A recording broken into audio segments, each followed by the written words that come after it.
सबसे कमाल तो अंतिम युद्ध में हुआ।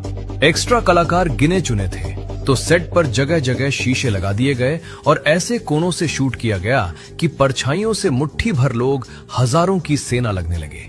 हनुमान की उड़ानें तारों से खींचकर फिल्माई गईं और फिर कुछ ऐसे किस्से हुए जिन्हें सुनकर आज भी रोंगटे खड़े हो जाते हैं। महीनों ढूंढने पर भी सुग्रीव के लिए कोई नहीं मिल रहा था कि एक रात 3 बजे एक पहलवान सेट पर आया और बोला, मैं आपका सुग्रीव हूँ। कद काठी में वो ठीक वैसा ही था जैसा चाहिए था और उसी रात शूटिंग शुरू हो गई। और काग भुशुंडी वाला दृश्य, एक कौवे को कैसे समझाया जाए कि बालराम के पास बैठकर खेले, ये तो नामुमकिन था।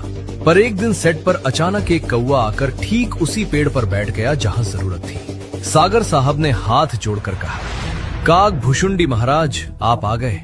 ये बच्चा राम का रोल कर रहा है, थोड़ी देर इसके पास बैठिए। और कहते हैं कि कौवा सच में उतरकर बच्चे के पास आ बैठा। 10 मिनट तक पूरी शूटिंग में अपनी जगह रहा और शॉट खत्म होते ही उड़ गया। सागर साहब की आंखों में आंसू आ गए। उन्हें लगा भगवान खुद मदद करने आए हैं। और फिर देश ने जो देखा वैसा न पहले कभी हुआ था न बाद में। हर रविवार सुबह पूरे भारत में कर्फ्यू जैसा सन्नाटा छा जाता। सड़कें खाली, बाजार बंद, ट्रेनें और बसें स्टेशनों पर रुकी हुई, यहाँ तक कि संसद की कार्यवाही तक थम जाती। लोग नहा धोकर, अगरबत्ती जलाकर, चप्पल उतारकर टीवी के सामने जमीन पर बैठते। शादियों की तारीखें टाल दी गईं। कहा जाता है कि डॉक्टरों ने इलाज रोक दिए और कुछ लोगों ने तो अपनों का अंतिम संस्कार तक रामायण खत्म होने के बाद किया। पटना से तो एक और अजीब कहानी आई। वहां के एक मानसिक चिकित्सालय में मरीजों और आसपास के बंदरों में खाने को लेकर रोज झगड़ा होता था। एक डॉक्टर ने सोचा कि मरीजों को रामायण दिखाई जाए, शायद हनुमान की कहानी से कुछ असर पड़े। और कहते हैं कि फिर हर रविवार मरीज और बंदर साथ बैठकर रामायण देखने लगे।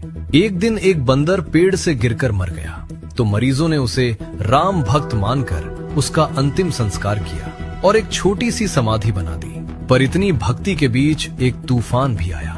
सागर साहब का मानना था कि वाल्मीकि रामायण का उत्तरकांड बाद में जोड़ा गया है। उनके राम अपनी पत्नी पर शक नहीं कर सकते, इसलिए उन्होंने अपनी रामायण राम के राज्याभिषेक पर खत्म कर दी। जनता भड़क उठी। लवकुश की कहानी कहाँ है?